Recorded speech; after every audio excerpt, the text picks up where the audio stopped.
Ambani news ಟಿವಿಗೆ ಸ್ವಾಗತ. ಪ್ರತಿದಿನ ನ್ಯೂಸ್ ಅಪ್ಡೇಟ್ಗಾಗಿ ಸಬ್ಸ್ಕ್ರೈಬ್ ಮಾಡಿ. ಅಂಬಾನಿ ನ್ಯೂಸ್ ಟಿವಿಗೆ ಸ್ವಾಗತ. ಬಡವರ ಆಶಾದೀಪ, ಕಾರ್ಮಿಕರ ಧ್ವನಿ, ಶಿಡ್ಲಘಟ್ಟ ತಾಲೂಕಿನ ಚೀಮನಹಳ್ಳಿಯ ಹೆಮ್ಮೆಯ ಪುತ್ರ ಸಿಎಂ ಬೈರೇಗೌಡರ ನೇತೃತ್ವದಲ್ಲಿ ಚಿಂತಾಮಣಿಯಲ್ಲಿ ಇಂದು ಮಹತ್ತರವಾದ ಜನಪರ ಕಾರ್ಯಕ್ರಮವೊಂದು ಜರುಗಿದೆ. ಸ್ವಂತ ಸೂರಿಲ್ಲದೆ ಕಷ್ಟಪಡುತ್ತಿದ್ದ ಕಡು ಬಡ ಕಾರ್ಮಿಕರಿಗೆ ಉಚಿತವಾಗಿ ಮನೆ ನಿರ್ಮಾಣ ಸಾಮಗ್ರಿಗಳನ್ನು ವಿತರಿಸುವ ಮೂಲಕ ಮಾನವ ಹಕ್ಕುಗಳ ಸಮಿತಿ ಹಾಗೂ ಸ್ವಾಭಿಮಾನಿ ಕರ್ನಾಟಕ ಕಟ್ಟಡ ಕಾರ್ಮಿಕರ ಸಂಘ ಹೊಸ ಇತಿಹಾಸ ಸೃಷ್ಟಿಸಿದೆ. ಆದರೆ ಇದೇ ವೇಳೆ ಬಡವರ ಸೇವೆಗೆ ಅಡ್ಡಿಪಡಿಸಿದ ಅಧಿಕಾರಿಗಳ ವಿರುದ್ಧ ಹೋರಾಟಗಾರ ಸಿಎಂ ಬೈರೇಗೌಡರು ಸಿಂಹದಂತೆ ಘರ್ಜಿಸಿದ್ದಾರೆ. ಆ ಕುರಿತು ಒಂದು ವಿಶೇಷ ವರದಿ. ಹೌದು, ಬಡವರ ಮುಖದಲ್ಲಿ ಮಂದಹಾಸ ಮೂಡಿಸುವುದೇ ನಿಜವಾದ ಸಮಾಜ ಸೇವೆ ಎಂದು ನಂಬಿರುವ ಕರ್ನಾಟಕ ರಾಜ್ಯ ಮಾನವ ಹಕ್ಕುಗಳ ಸಮಿತಿಯ ರಾಜ್ಯ ಅಧ್ಯಕ್ಷರು ಹಾಗೂ ಹೆಸರಾಂತ ಸಮಾಜ ಸೇವಕರು ಆದ ಸಿಎಂ ಬೈರೇಗೌಡರು ಇಂದು ಚಿಂತಾಮಣಿಯಲ್ಲಿ ಬಡ ಕಾರ್ಮಿಕರ ಕಣ್ಣೀರು ಒರೆಸುವ ಕೆಲಸ ಮಾಡಿದ್ದಾರೆ. ಸ್ವಾಭಿಮಾನಿ ಕರ್ನಾಟಕ ಕಟ್ಟಡ ಕಾರ್ಮಿಕರ ಸಂಘ ಹಾಗೂ ಮಾನವ ಹಕ್ಕುಗಳ ಕಮಿಟಿ ಆಯೋಗದ ಜಂಟಿ ಆಶ್ರಯದಲ್ಲಿ ತಾಲೂಕಿನ ನಿರಾಶ್ರಿತ ಬಡ ಕಾರ್ಮಿಕರಿಗೆ ಸ್ವಂತ ಮನೆ ನಿರ್ಮಿಸಿಕೊಳ್ಳಲು ಉಚಿತವಾಗಿ ಸಾಮಗ್ರಿಗಳನ್ನು ವಿತರಿಸಲಾಯಿತು. ಅರ್ಹ ಬಡ ಕುಟುಂಬಗಳ ಅರ್ಜಿಯನ್ನು ಖುದ್ದಾಗಿ ಸ್ಥಳ ಪರಿಶೀಲನೆ ನಡೆಸಿ ಅತ್ಯಂತ ಬಡತನದಲ್ಲಿ ಜೀವನ ನಡೆಸುತ್ತಿದ್ದ 3 ಫಲಾನುಭವಿಗಳನ್ನು ಆಯ್ಕೆ ಮಾಡಲಾಗಿತ್ತು. ಚೌಡದೇನಹಳ್ಳಿಯ ಸ್ವಪ್ನ, ಶ್ರೀರಾಮಪುರದ ರತ್ನಮ್ಮ ಹಾಗೂ ದ್ವಾರಪಲ್ಲಿಯ ನಾರಾಯಣಸ್ವಾಮಿ ಅವರಿಗೆ ತಲಾ 200 ಇಟ್ಟಿಗೆಗಳು ಹಾಗೂ 5 ಟನ್ ಸ್ಯಾಂಡ್ ಅನ್ನು ಉಚಿತವಾಗಿ ವಿತರಿಸಿ ಅವರ ಮನೆ ನಿರ್ಮಾಣದ ಕನಸಿಗೆ ಅದ್ಧೂರಿ ಚಾಲನೆ ನೀಡಲಾಯಿತು. ಒಂದೆಡೆ ಸಮಾಜ ಸೇವೆಯ ಮಹತ್ಕಾರ್ಯ ನಡೆಯುತ್ತಿದ್ದರೆ ಇನ್ನೊಂದೆಡೆ ಬಡವರ ಸೇವೆಗೆ ಅಡ್ಡಿಪಡಿಸಿದ ಅಧಿಕಾರಿಗಳ ವಿರುದ್ಧ ಕಾರ್ಮಿಕ ಪರ ಹೋರಾಟಗಾರ ಸಿಎಂ ಬೈರೇಗೌಡರು ತೀವ್ರ ಆಕ್ರೋಶ ವ್ಯಕ್ತಪಡಿಸಿದರು. ಬಡವರ ಮನೆಗೆ ಉಚಿತವಾಗಿ ಎಂಸ್ಯಾಂಡ್ ಸಾಗಿಸುತ್ತಿದ್ದ ಟಿಪ್ಪರ್ ಲಾರಿಯನ್ನು ತಡೆದು ಉದ್ದೇಶಪೂರ್ವಕವಾಗಿ 10,000 ರೂಪಾಯಿ ದಂಡ ವಿಧಿಸಿರುವ ಅಧಿಕಾರಿಗಳ ಜನವಿರೋಧಿ ಕ್ರಮವನ್ನು ಬೈರೇಗೌಡರು ಕಟುವಾಗಿ ಖಂಡಿಸಿದರು. ನಾವು ಯಾವುದೇ ವ್ಯಾಪಾರ ಮಾಡುತ್ತಿಲ್ಲ, ಬಡವರ ಮನೆಗೆ ಉಚಿತವಾಗಿ ಸಹಾಯ ಮಾಡುತ್ತಿದ್ದೇವೆ. ಇಂತಹ ಜನಸೇವೆಯನ್ನು ತಡೆಯಲು ಬಂದರೆ ಮುಂದಿನ ದಿನಗಳಲ್ಲಿ ಚಿಕ್ಕಬಳ್ಳಾಪುರ ಜಿಲ್ಲೆಯಾದ್ಯಂತ ಇರುವ ಎಲ್ಲಾ ಎಂಸ್ಯಾಂಡ್ ಕ್ವಾರಿಗಳನ್ನು ಬಂದ್ ಮಾಡಿಸಿ ಉಗ್ರ ಹೋರಾಟ ಮಾಡಬೇಕಾಗುತ್ತದೆ ಎಂದು ಅಧಿಕಾರಿಗಳಿಗೆ ಹಾಗೂ ಜನಪ್ರತಿನಿಧಿಗಳಿಗೆ ನೇರ ಎಚ್ಚರಿಕೆ ನೀಡಿದರು. ಇದೇ ಸಂದರ್ಭದಲ್ಲಿ ಕಾರ್ಯಕ್ರಮದಲ್ಲಿ ಭಾಗವಹಿಸಿದ್ದ ಸ್ವಾಭಿಮಾನಿ ಕರ್ನಾಟಕ ಕಟ್ಟಡ ಕಾರ್ಮಿಕರ ಸಂಘದ ರಾಜ್ಯಾಧ್ಯಕ್ಷರಾದ ದೇವರಾಜ್, ಪ್ರಧಾನ ಕಾರ್ಯದರ್ಶಿ ವೆಂಕಟೇಶ್, ಉಪಾಧ್ಯಕ್ಷರಾದ ಸಿಎಂ ಶಿವಾರೆಡ್ಡಿ, ರಾಜ್ಯ ಸಂಚಾಲಕರಾದ ರಾಮಕೃಷ್ಣಪ್ಪ ಹಾಗೂ ಗೌರವಾಧ್ಯಕ್ಷರಾದ ಮುನೀಂದ್ರಬಾಬು ಉಪಸ್ಥಿತರಿದ್ದರು. ಇವರೊಂದಿಗೆ ಸಂಘದ ಪ್ರಮುಖ ಸದಸ್ಯರಾದ ಈಶ್ವರರೆಡ್ಡಿ, ನಾರಾಯಣಸ್ವಾಮಿ, ದೇವರಾಜ್, ಶ್ರೀನಾಥ್, ಅಂಜಪ್ಪ ಸೇರಿದಂತೆ ಅನೇಕರು ಭಾಗವಹಿಸಿದ್ದರು. ಅಲ್ಲದೆ ಮಾನವ ಹಕ್ಕುಗಳ ಕಮಿಟಿ ಆಯೋಗದ ಗೌರವಾಧ್ಯಕ್ಷರಾದ ನಟರಾಜ್, ಚಿಂತಾಮಣಿ ತಾಲೂಕು ಅಧ್ಯಕ್ಷರಾದ ಬಿವಿ ಪ್ರಕಾಶ್, ಯುವಕರ ಬಳಗದ ನವೀನ್, ಕಮಿಟಿಯ ಕಾನೂನು ಸಲಹೆಗಾರರಾದ ವೆಂಕಟ್ರಾಜು ವಕೀಲರು ಸೇರಿದಂತೆ ನೂರಾರು ಮುಖಂಡರು ಕಾರ್ಯಕ್ರಮವನ್ನು ಯಶಸ್ವಿಗೊಳಿಸಿದರು. ಯಾರೇ ಅಡ್ಡಿಪಡಿಸಿದರೂ ಬಡವರ ಸೂರು ಕಲ್ಪಿಸುವ ನಮ್ಮ ಈ ಸೇವಾ ಕಾರ್ಯ ನಿಲ್ಲುವುದಿಲ್ಲ ಎಂದು ಘರ್ಜಿಸಿದ ಬೈರೇಗೌಡರ ಈ ಧೀಮಂತ ನಡೆಗೆ ಸಾರ್ವಜನಿಕ ವಲಯದಲ್ಲಿ ವ್ಯಾಪಕ ಪ್ರಶಂಸೆ ವ್ಯಕ್ತವಾಗುತ್ತಿದೆ. Ambani news TV, Chintamani. ನಮಗೆ ಅರ್ಜಿ ಕೊಟ್ಟಿದ್ರು, ಹಂಗಾಗಿ ಸುಮಾರು ಅರ್ಜಿ ಒಂದು ಎರಡೂವರೆ ತಿಂಗಳಿಗೆ ಹಿಂದೆನೇ ನಮಗೆ ಅರ್ಜಿ ಕೊಟ್ಟಿದ್ರು. ಅದು ಪರಿಶೀಲನೆ ಮಾಡಿದಾಗ ಅವರು ಕಡು ಬಡವರು ಅಂತ ಕೇಳಿ ನಮ್ಗೆ ಈಗಾಗಲೇ ಮಾಹಿತಿ ಬಂದಿದೆ. ನಮ್ಮ ಸಮೀಕ್ಷೆಯ ಪ್ರಕಾರ ಸಹ ಅವರು ಸಹ ಕಡು ಬಡತನದಲ್ಲಿ ಜೀವನ ಮಾಡ್ತಾ ಇದ್ದಾರೆ ಅಂತ ಕೇಳಿ ನಮಗೆ ನಮ್ಮ ವೆರಿಫಿಕೇಷನ್ ಪ್ರಕಾರ ಕರೆಕ್ಟಾಗಿ ಬಂದಿದೆ, ಇದು ಏನು ಮಾಹಿತಿ ಬಂದಿದೆ. ಅಷ್ಟೇ ಅಲ್ಲದೆ ಏನೋ ನಮ್ಮ ಸ್ವಾಭಿಮಾನ ಕಟ್ಟಡ ಕಾರ್ಮಿಕರು ಇವರು ಸಹ ಸಮೀಕ್ಷೆ ಮಾಡಿದಾಗ ಅವರು ಕಡು ಬಡವರು ಅಂತ ಕೇಳಿ ಮಾಹಿತಿ ಬಂದಿದೆ. ಹಂಗಾಗಿ ಇವತ್ತಿನಿಂದಲೇ ಅವರಿಗೆ ಚಾಲನೆ, ಇದು ಮನೆ ನಿರ್ಮಾಣ ಮಾಡೋದಕ್ಕೆ ಸಾಮಗ್ರಿ ಚಾಲನೆ ಕೊಡ್ತಾ ಇದ್ದೀವಿ. ಬಂದವರು ನೋಡಿ, ಈಗಾಗಲೇ ಸುಮಾರು ವರ್ಷಗಳಿಂದ ರಾಜಕೀಯ ಆಳ್ವಿಕೆ ಮಾಡ್ತಕ್ಕಂಥ ಎಷ್ಟೋ ಜನ ಮಹನೀಯರು ರಾಜಕೀಯದವರು ಇದ್ದಾರೆ. ಹಾಗಾಗಿ ಇವತ್ತು ಹಳ್ಳಿ ಭಾಗದಲ್ಲಿ ಹೋಗಿ ಬಡಬಗ್ಗರನ್ನು ನೋಡ್ತಾ ಇದ್ರೆ ಕರುಳು ಬರ್ತಾ ಇದೆ. ಮೊನ್ನೊಂದಿಷ್ಟು ವಿಡಿಯೋಸ್ ಕಳಿಸ್ಕೊಟ್ಟಿದ್ದಾರೆ. ಇನ್ನು ಸಣ್ಣ ಸಣ್ಣ ಪುಟ್ಟ ಮಕ್ಕಳು ಅವರು ಮನೆಯಲ್ಲಿ ಮಳೆ ಬೀಳ್ತಾ ಇದ್ರೆ ಕೋಣಿ ಚೀಲ ಹಾಕೊಂಡು ಕೂತ್ಕೊಂಡಿದ್ದಾರೆ. 11:15 ಟೈಮು. ಆಗ ಕೋಣಿ ಚೀಲ ಹಾಕೊಂಡು ಸಣ್ಣ ಸಣ್ಣ ಮಕ್ಕಳು ಕೂತ್ಕೊಂಡಿದ್ದಾರೆ. ಆ ತಾಯಿ ಹೊಡೆ ಮೇಲೆ ಮಲಗಿಸ್ಕೊಂಡಿದ್ದಾರೆ ಆ ಮಕ್ಕಳು. ಹಂಗಾಗಿ ಇಷ್ಟೇ ಅಲ್ಲ, ಜಿಲ್ಲಾದ್ಯಂತ ಹಾಗೂ ರಾಜ್ಯಾದ್ಯಂತ ಪ್ರವಾಸಗಳು ಕೈಗೊಂಡು ನಾವು ನಮ್ಮ ಕಾರ್ಯಕ್ರಮಗಳನ್ನು ಮಾಡ್ತಾ ಇದೀವಿ. ಆ ರಸ್ತೆಯಲ್ಲಿ ಹೋಗಿ ನಾವು ಬರ್ಬೇಕಾದ್ರೆ ಎಷ್ಟೋ ಜನ ತಂಗು ತಾಣಗಳಲ್ಲಿ ಮಲಗಿರ್ತಕ್ಕಂಥದ್ದು ನೋಡಿದೀವಿ.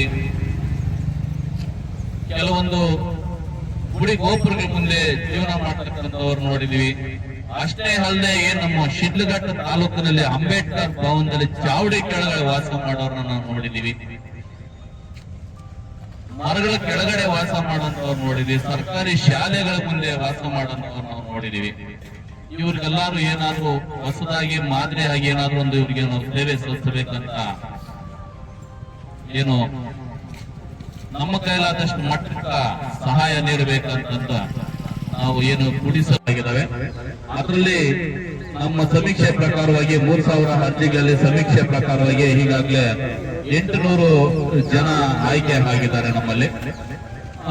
ಈಗ ಸಾಂಕೇತಿಕವಾಗಿ 3 ಜನಕ್ಕೆ ವಿತರಣೆ ಮಾಡಿ ಇದೇ ತಿಂಗಳಲ್ಲಿ ಏನು ಮುಂದಿನ ತಿಂಗಳಲ್ಲಿ 25 ಮನೆಗಳಿಗೆ ಬಿಡುಗಡೆ ಮಾಡ್ತಾ ಇದೀವಿ. ನಿಮ್ಗೆ ಯಾರಿಗೆ ಏನೇ ಬೇಕಾದ್ರೂ ಸಾರ್ವಜನಿಕರಿಗೂ ಅಷ್ಟೇ ಅಥವಾ ಯಾರನ್ನೇ ನಿಮ್ಮ ಹಳ್ಳಿ ಭಾಗದಲ್ಲಿ ಇರ್ತಕ್ಕಂಥವ್ರಿಗೂ ಅಷ್ಟೇ ಮಾಹಿತಿಯನ್ನೆಲ್ಲ ಕೊಡ್ತಾ ಇದ್ರೆ ನೀವೇ ಹಳ್ಳಿಯಿಂದ ಹಳ್ಳಿಗೆ ಇನ್ಫಾರ್ಮೇಶನ್ ಕೊಡಿ. ಅವ್ರಿಗೆ ಮನೆ ಇಲ್ಲ ಅನ್ನೋಂಥವ್ರು ಯಾರಾದ್ರೂ ಇದ್ರೆ ಏನು ನಮ್ಮ ಇಲ್ಲಿ ಸ್ವಾಭಿಮಾನ ಕಟ್ಟಡ ಕಾರ್ಮಿಕರ ಸಂಘದವರು ಇಲ್ಲಿ ಇರುತ್ತೆ.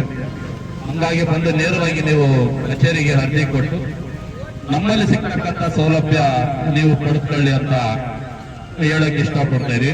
ಅಷ್ಟಕ್ಕೂ ಮಿಗಿಲಾಗಿ ಕೆಲವೊಂದಿಷ್ಟು ಜನ ಈ ಸೇವೆಯನ್ನು ನಿಲ್ಲಿಸಬೇಕಂತ ಕೆಲವರೆಲ್ಲ ಹಣ ಕೊಟ್ಟಿದ್ದಾರೆ ಜಿಲ್ಲೆಯಲ್ಲಿ. ಹಂಗಾಗಿ ಈಗ ಮೊನ್ನೆ ಸಹ ನಮ್ಮ ಒಂದು ಟಿಪ್ಪರ್ ಲಾರಿನ ಹಿಡಿದು 10,000 ರೂಪಾಯಿ ಪೆನಾಲ್ಟಿ ಹಾಕಿದ್ದಾರೆ. ಎಲ್ಲಾ ದಾಖಲಾತಿಗೆ ಇದ್ರೂ ಸಹ ಜಿಲ್ಲಾ ಅಧಿಕಾರಿಗೆ ಹೋಗಿ ನಾವು ಮನವಿ ಕೊಟ್ಟಿದ್ರು ಸಹ ಉದ್ದೇಶಪೂರ್ವವಾಗಿ 10,000 ರೂಪಾಯಿ ಪೆನಾಲ್ಟಿ ಹಾಕಿದ್ದಾರೆ. ನಾನು ನೇರವಾಗಿ ಹೇಳ್ತಾ ಇದ್ದೀನಿ, ನೀವೇನಾದ್ರೂ ಆ ತರ ಇದಾಯ್ತಂದ್ರೆ ಟೋಟಲ್ ಆಗಿ ಏನು ಇಲ್ಲಿ ನಮ್ಮ ಚಿಕ್ಕಬಳ್ಳಾಪುರ ಜಿಲ್ಲೆಯಲ್ಲಿ ಎಲ್ಲಿ ಗಣಿಗಾರಿಕೆ ಅಂತ ಏನು ಎಂಸೆಡ್ ನಡೀತಾ ಇದೆಯೋ ಟೋಟಲ್ ಬಂದ್ ಮಾಡ್ತೀವಿ. ಅಹಿತಕರ ಘಟನೆಗಳು ನಡೀಬಾರ್ದು, ತಂಬಿ ಗಲಾಟೆಗಳು ಆಗಬಾರ್ದು, ಸಾವು ನೋವುಗಳು ಆಗಬಾರ್ದು ಅನ್ನೋ ಒಂದು ಉದ್ದೇಶಕ್ಕಷ್ಟೇ ನಾವು ಪೊಲೀಸ್ ಇಲಾಖೆ ಕಡೆಯಿಂದ ಪರ್ಮಿಷನ್ ತಗೊಂಬೇಕು. ಇದು ಯಾವುದೇ ಇಲ್ಲ ಅಂತಂದ್ರೂ ಕೂಡ, ಇದು ಯಾವುದೇ ನಮ್ಮಲ್ಲಿ ನಡೆದಿಲ್ಲ ಅಂತಂದ್ರೂ ಕೂಡ ಇದಕ್ಕೆಲ್ಲ ನಾವೇ ಒಂದು ಸುಚಿತ್ರವಾಗಿ ಎಲ್ಲ ನೇಮಿಸಿಕೊಂಡು ಕಾರ್ಯಕ್ರಮ ಮಾಡ್ತಾ ಇದೀವಿ ಅಂದ್ರೆ ವಿತೌಟ್ ಪರ್ಮಿಷನ್.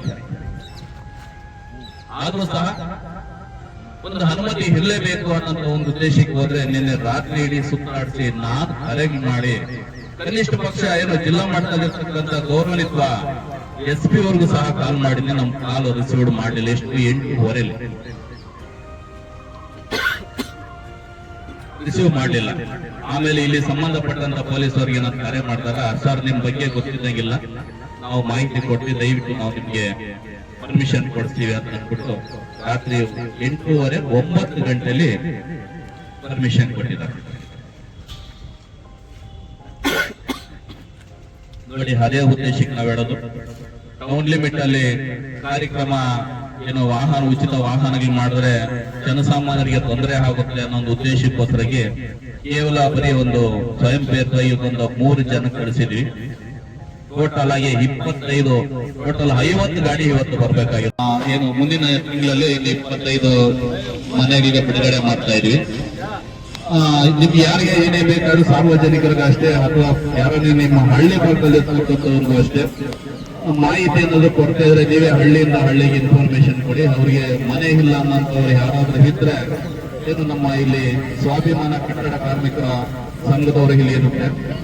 ಹಂಗಾಗಿ ಬಂದು ನೇರವಾಗಿ ನೀವು ಕಚೇರಿಗೆ ಅರ್ಜಿ ಕೊಟ್ಟು ನಮ್ಮಲ್ಲಿ ಸಿಕ್ಕಂತ ಸೌಲಭ್ಯ ನೀವು ಪಡೆದುಕೊಳ್ಳಿ ಅಂತ ಹೇಳಕ್ ಇಷ್ಟಪಡ್ತಾ ಇದೀವಿ.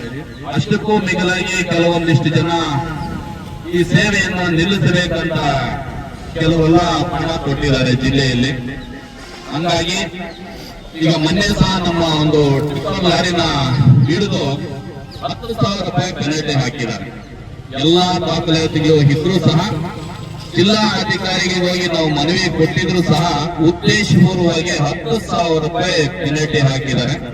ನಾನು ನೇರವಾಗಿ ಹೇಳ್ತಾ ಇದ್ದೀನಿ, ನೀವೇನಾದ್ರೂ ಆ ತರ ಇದಾಯ್ತು ಅಂದ್ರೆ ಟೋಟಲ್ ಆಗಿ ಏನು ಇಲ್ಲಿ ನಮ್ಮ ಚಿಕ್ಕಬಳ್ಳಾಪುರ ಜಿಲ್ಲೆಯಲ್ಲಿ ಎಲ್ಲಿ ಗಣಿಗಾರಿಕೆ ಅಂತ ಏನು ಎಂಸೆಡ್ ನಡೀತಾ ಇದೆಯೋ ಟೋಟಲ್ ಬಂದ್ ಮಾಡ್ತೀವಿ. ಎಲ್ಲಾ ತರ ಹೋರಾಟಗಾರರು ಎಲ್ಲ ಸಂಘ ಸಂಸ್ಥೆಯವ್ರ ತರನೇ ಸಿಎಂ ಬೈರೇಗೌಡರು ಅಂತ ಊಹೆ ಮಾಡಕ್ ಹೋಗ್ಬೇಡ್ರಿ. ಯಾವುದೇ ಅಧಿಕಾರಿಗಳಾಗಲಿ ಅಥವಾ ಯಾವುದೇ ಜನಪ್ರತಿನಿಧಿಗಳಾಗಲಿ. ಯಾಕೆ ಹೇಳ್ತಾ ಇದೀವಿ ಅಂತಂದ್ರೆ ನಾವು ಮಾಡ್ತಿರ್ತಕ್ಕಂಥ ಜನಸಾಮಾನ್ಯರ ಕೆಲಸ. ಏನು ಬಡವರಿಗೆ ಮನೆ ಇಲ್ಲಿರ್ತಕ್ಕಂಥ ಸೂರು ಇಲ್ದಿರ್ತಕ್ಕಂಥವ್ರಿಗೆ ಅವ್ರು ಸೂರು ಕಳಿಸ್ಕೊಡುವಂತ ಕೆಲಸ ಮಾಡ್ತಾ ಇದೀವಿ. ಆ ಕಾಡಿನಲ್ಲಿ ಕಳಿಸ್ತಕ್ಕಂಥ ಎಂಸೆಂಡ್ ಮಾರಾಟಕ್ಕೆ ಕಳಿಸ್ತಾ ಇಲ್ಲ ನಾವು, ಅಥವಾ ಅದರಿಂದ ಏನಾದ್ರು ಸಂಪಾದನೆ ತಗೊಂತ ಇಲ್ಲ ನಾವು. ಅದು ಹೋಗ್ತಾ ಇದು ಬಡವ್ರ ಮನೆ ಯಾರೋ ಕಟ್ಟಂತ ಬಡವ್ರ ಮನೆಗೆ ಫ್ರೀಯಾಗಿ ಕಳಿಸ್ಕೊಡ್ತಕ್ಕಂಥ ಮೆಟೀರಿಯಲ್ ಅಂತ ಗಾಡಿನ ನೀವು GPS ಲಾಕ್ ಮಾಡಿ ಗಾಡಿದು ಒಂದು ಪೆನಾಲ್ಟಿ ಹಾಕ್ತಾ ಇದ್ರೆ ನಿಮ್ಗೇನು ಮಾನ ಮರ್ಯಾದಿಲ್ಲ ಅಧಿಕಾರಿಗೆ. ಒಟ್ಟಿಗೆ ನೀವು ಏನ್ ತಿಂತಾ ಇದ್ರಿ ಅಂತ ಹೇಳಕ್ ಇಷ್ಟಪಡ್ತಾ ಇದ್ದೀನಿ. ನಿಮಗೆ ನೀವು ಮಾಡಂತ ಕೆಲಸ ಕರೆಕ್ಟ್ ಆಗಿದ್ರೆ ನಾವು ಸಹ ಸಹಕಾರ ಕೊಡ್ತೀವಿ. ನಾವು ನೇರವಾಗಿ ಬಡವರು ಕೊಡಂತ ಸಾಮಗ್ರಿ ಕೊಡ್ತಕ್ಕಂಥ ಬಡವರು ಕೊಡ್ತಕ್ಕಂಥ ಗಾಡಿನೇ ಹಿಡಿದು ನೀವು ಅದೇ ಒಂದು ಹೆಂಜಲು ಕಾಸು ತಿಂತಾ ಇದ್ರ ಅಂತಂದ್ರೆ ನೀವು ಓದಿ ನೀವು ಉತ್ತರದಲ್ಲಿ ಕೂತಿದ್ದು ಕೂಡ ನಾವು ನಾಚಿಕೆ ಕೆಲಸ ಅಂತ ಹೇಳಕ್ಕ ನಾನು ಈ ಸಮಯದಲ್ಲಿ ನಿಮ್ಗೆ ಇಷ್ಟಪಡ್ತಾ ಇದ್ದೀನಿ. ಒಂದು ವೇಳೆ ಹೇಳೋದೊಂದೇ, ಈಗೇನು ಈಗಾಗಲೇ ಜಿಲ್ಲಾದ್ಯಂತ ಎಲ್ಲಾ ಕಡೆನೂ ಈಗಾಗಲೇ ಜನಸಾಮಾನ್ಯರ ಕೆಲಸಗಳಿಗೆ ನಾವು ಮಾಡ್ಕೊಂಡು ಬರ್ತಾ ಇದೀವಿ. ಅದನ್ನ ಅಡ್ಡಿಪಡಿಸೋದಾಗ್ಲಿ ಅಥವಾ ಅದಕ್ಕೆ ತೊಂದರೆ ಕೊಡುವಂತದಾಗ್ಲಿ ಮಾಡಿದ್ರಂತಂದ್ರೆ ಮುಂದಿನ ದಿನದಲ್ಲಿ ನಿಮ್ಗೆ ತಕ್ಕ ಬುದ್ಧಿ ಕಲಿಸಬೇಕಾಗ್ತದೆ ಅಂತ ಹೇಳಿ ನಾವು ಈ ಸಮಯದಲ್ಲಿ ಹೇಳಕ್ ಇಷ್ಟಪಡ್ತಾ ಇದ್ದೀವಿ. ಸ್ನೇಹಿತರೆ, ಏನು ಈಗಾಗಲೇ ಬೆಳಗ್ಗೆ ಬಂದು ಗಾಡಿಗಳು ತುಂಬಾ ಹೊತ್ತು ವೆಯ್ಟ್ ಮಾಡ್ತಾ ಇದ್ದಾರೆ. ಅವ್ರಿಗೂ ಸಹ ವೇಟಿಂಗ್ ಚಾರ್ಜ್ ಅನ್ನೋದು ಇದು ಮಾಡ್ತಾ ಇರ್ತಾರೆ. ಹಂಗಾಗಿ ದಯವಿಟ್ಟು ಈಗ ಅದಕ್ಕೊಂದು ಗಾಡಿಗಳಿಗೆ ಚಾಲನೆ ಕೊಡೋಣ ಅಂತ ಹೇಳಕ್ ಇಷ್ಟಪಡ್ತಾ ಇದ್ದೀನಿ. ಜೈ ಹಿಂದ್, ಜೈ ಕರ್ನಾಟಕ. ಒಂದು ಕೆಲಸವನ್ನು ಇಟ್ಕೊಂಡಿದ್ದಾರೆ ಅಂತಂದ್ರೆ ಅವರೇನು ದೊಡ್ಡ ಇದರಿಂದ ಬಂದಿರತಕ್ಕಂಥವರಲ್ಲ. ಆದ್ರೂ ಸಹ ಬಡವರಿಗಾಗಿ ಏನೋ ಒಂದು ತಮ್ಮ ಕೈಲಾದಷ್ಟು ಮಾಡಬೇಕು ಅಂತಕ್ಕಂಥ ಒಂದು ಆಸೆ ಹೊರತು ಸದಾ ಕೊಡ್ತಾ ಇರ್ತಕ್ಕಂಥ ಜೀವ ಅವ್ರ ಮನಸ್ಸು ಅಂತಕ್ಕಂಥದ್ದು. ಹಾಗಾಗಿ ಏನು ಕೆಲವೇ ತಿಂಗಳ ಹಿಂದೆ ಅವರು ಈ ಒಂದು ನಮ್ಮ ಒಂದು ಪತ್ರಕರ್ತರ ಭವನದಲ್ಲಿ ಬಂದು ಪ್ರೆಸ್ ಮೀಟ್ ಮುಖಾಂತರ ಏನ್ ಮಾತಾಡಿದ್ರು ಅಂತಂದ್ರೆ, ಈ ತಾಲೂಕಿನಲ್ಲಿ ಯಾರು ಬಡವರಿದ್ದಾರೆ ಅಂತ ಅವ್ರನ್ನ ಗುರುತಿಸಿ ಅವ್ರಿಗೆ ಬೇಕಾಗಿರ್ತಕ್ಕಂಥ ಸೂರು ಕಲ್ಪಿಸ್ತಕ್ಕಂಥದಕ್ಕೆ ಏನೇನು ಸಾಮಗ್ರಿ ಬೇಕು ಅದನ್ನ ನಾನು ಕೊಡ್ತೀನಿ, ಬಡವರಿದ್ದೆ ತಮ್ಮ ದಾಖಲೆಗಳನ್ನು ನನಗೆ ತಲುಪಿಸಿಕೊಡಿ, ನಾನು ಮಾಡ್ತೀನಿ ಅಂತಕ್ಕಂಥ ಒಂದು ಸದುದ್ದೇಶದಿಂದ ಅವರು ಒಂದೇ ಒಂದು ಮಾತು ಮಾತಾಡಿರ್ತಕ್ಕಂಥದ್ದು. ಆ ಮಾತನ್ನು ಕೊಟ್ಟ ಮಾತಿನಂತೆ ಇವತ್ತು ಇರ್ತಕ್ಕಂಥದ್ದು. ಇದೊಂದೇ ಅಲ್ಲ, ಸುಮಾರು ಕಾರ್ಯಕ್ರಮಗಳು ಈಗಾಗಲೇ ನಮ್ಮ ಎರಡೂ ಜಿಲ್ಲೆಗಳಲ್ಲಿ ಸಹ, ವಿಭಜಿತ ಜಿಲ್ಲೆಗಳಲ್ಲಿ ಮತ್ತು ರಾಜ್ಯಾದ್ಯಂತ ಸಹ ಕಾರ್ಯಕ್ರಮಗಳು ನಂಬಿಕೊಂಡಿದ್ದಾರೆ. ಮುಖ್ಯವಾಗಿರ್ತಕ್ಕಂಥದ್ದು ಏನಪ್ಪಾ ಅಂತಂದ್ರೆ, ಯಾರು ಬಡವರಿದ್ದಾರೆ ಹೆಣ್ಣು ಮಕ್ಕಳಿಗೆ ವಧುವಿಗೆ ಬೇಕಾಗಿರ್ತಕ್ಕಂಥ ಏನಂತಂದ್ರೆ ಈ ಕಾಲುಕರಾಗಿರ್ಬೋದು ಅಥವಾ ಮಾಂಗಲ್ಯ ಆಗಿರ್ಬೋದು, ಜೊತೆಗೆ ಊಟದ ವ್ಯವಸ್ಥೆ ಕಲ್ಪಿಸ್ತಕ್ಕಂಥದ್ದಾಗಿರ್ಬೋದು, ಅಥವಾ ಆ ಹೆಣ್ಮಗುವಿಗೆ ಬೇಕಾಗಿರ್ತಕ್ಕಂಥ ಕೆಲವು ಸೀರೆ ಅಂತ ವಸ್ತ್ರಗಳಾಗಿರ್ಬೋದು, ಅದನ್ನು ಕೊಡ್ತಕ್ಕಂಥ ಒಂದು ಸೇವಾ ಮನೋಭಾವ ಇಟ್ಕೊಂಡಿರ್ತಕ್ಕಂಥವ್ರು ಅಂತ ಒಂದು ಸೇವಾ ಭವನ ನಾವು ನೋಡೋಣ ಇರ್ಬೋದು. ಏನಂತಂದ್ರೆ ಸಾಕಷ್ಟು ಮಂದಿ ಕೋಟ್ಯಾಧೀಶರಾಗಿರ್ಬೋದು, ಆದ್ರೆ ಕೊಡುವ ಮನಸ್ಸಿರ್ತಕ್ಕಂಥ